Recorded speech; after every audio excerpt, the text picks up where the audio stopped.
Halo teman-teman, assalamualaikum, welcome back to my channel. Kembali lagi bersama Nyanyau di sini.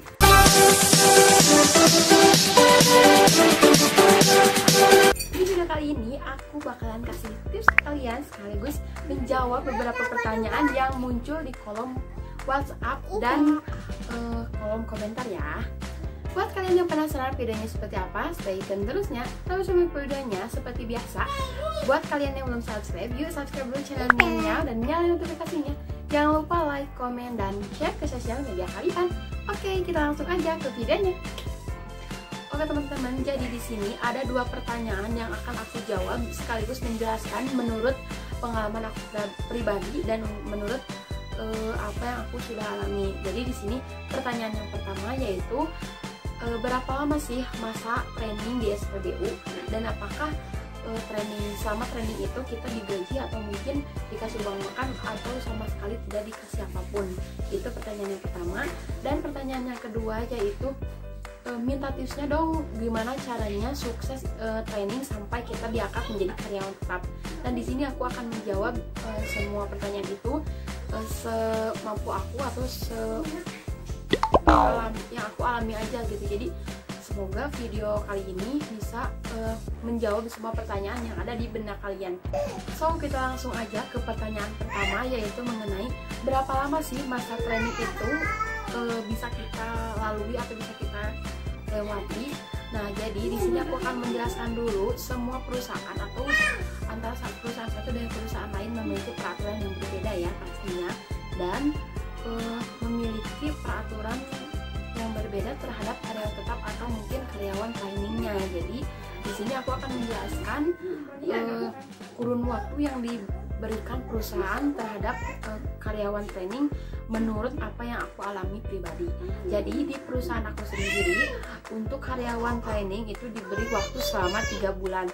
Nah selama 3 bulan itu kita dituntut untuk memahami sistem kerja di SPBU itu seperti apa, dari mulai kita pengisian bensin sampai dengan proses pembayarannya, karena proses pembayarannya pun tidak hanya dengan secara uang cash ya, jadi kayak ada pembayarannya tuh kayak debit, kredit, e-money, flash, ring aja atau mungkin My Pertamina. Jadi nah selama 3 bulan itu kita dituntut untuk memahami itu semua, dan masalah pembulatannya juga jangan pernah kayak yang kurang gitu. Jadi selama 3 bulan itu kita dipantau atau diawasi untuk masalah sistem kerja di SPBU.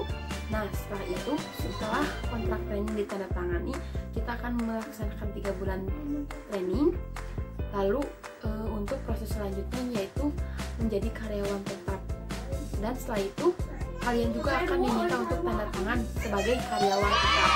Nah pertanyaan kedua yaitu apakah digaji gitu selama training itu, kita digaji atau enggak sih, atau mungkin dikasih uang makan atau mungkin sama sekali tidak dikasih apapun.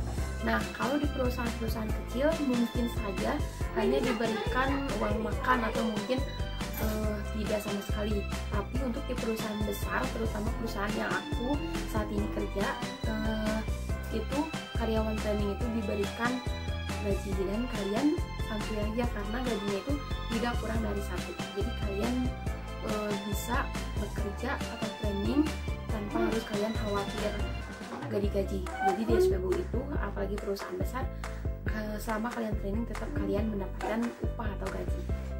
So kita langsung aja ke pertanyaan yang kedua. Pertanyaan yang kedua yaitu mengenai bagaimana sih cara sukses training sampai dengan diangkat menjadi karyawan tetap. Nah di sini aku akan menjawab sekaligus memberikan tipsnya seperti apa. Jadi di sini ada beberapa tips yang bisa kalian lakukan sama hanya seperti aku lakukan. Yang pertama yaitu berperilaku baik. Nah di sini karena kita dalam masa penilaian atau mungkin meskipun tidak dalam masa penilaian, kita harus menunjukkan perilaku yang baik terhadap perusahaan atau mungkin terhadap teman-teman kita, karena ini adalah poin pertama bagaimana sikap kita, perilaku baik kita kepada sesama atau mungkin kepada pihak perusahaan. Jadi ini menjadi poin pertama untuk aku. Jadi aku kasih tips yang pertama itu karena perilaku baik kunci dari segalanya. Jadi kayak kita berperilaku baik, maka orang pun akan berperilaku baik kepada kita. lanjut ke tips yang kedua, yaitu kerja keras. Nah ini menurut aku pribadi menunjukkan rasa menjadi pribadi yang pekerja keras itu sangat penting juga, karena jika kita terlihat saat bekerja di lapangan nih terlihat kayak malas-malasan atau mungkin kayak nggak niat untuk kerja, maka untuk apa perusahaan mengangkat kita menjadi karyawan tetap gitu. Jadi poin yang kedua yaitu kita harus menjadi pribadi yang pekerja keras. So lanjut ke tips yang ketiga, yaitu disiplin waktu.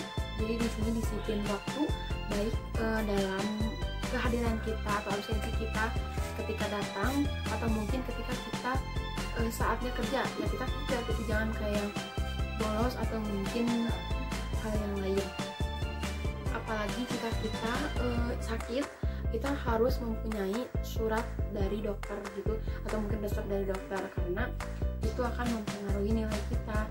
Nanti perusahaan akan memiliki catatan untuk kita jika kita tidak disiplin dalam masalah waktu gitu, dalam masalah jam kerja. Itu sangat penting juga. Lanjut ke tips yang keempat, yaitu mematuhi aturan yang telah diberikan atau mungkin aturan yang telah didirikan di perusahaan itu, maka kita harus melakukan atau menjalankannya dan